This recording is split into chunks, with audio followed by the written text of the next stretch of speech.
দিন এবং দুনিয়া দুটোতেই যদি সফলতা চান, ভেবে দেখবেন ইসলামই বেস্ট।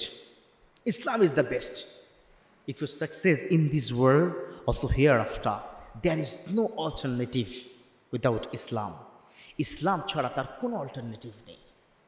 যেমন কোনো একজন মানুষ মসজিদে ইমামতি করছে, দুনিয়া পাচ্ছে, তিনি সেখান থেকে হাদিয়া পাচ্ছে। আখেরাত পাচ্ছে, তিনি নামাজ পড়াচ্ছে, পিছনে 500 মানুষ নামাজ পড়ছে, ওই নামাজের সোয়াব ইমাম সাহেবের আমল নামায় দিয়ে দিবে আল্লাহ। তার মানে হচ্ছে একজন ইমাম সাহেব ইসলাম প্র্যাকটিস করার কারণে দিনও পাচ্ছে, আবার আখেরাতও পাচ্ছে, দুনিয়াও পাচ্ছে, আখেরাতও পাচ্ছে। অতএব ইসলাম ইজ দ্য বেস্ট।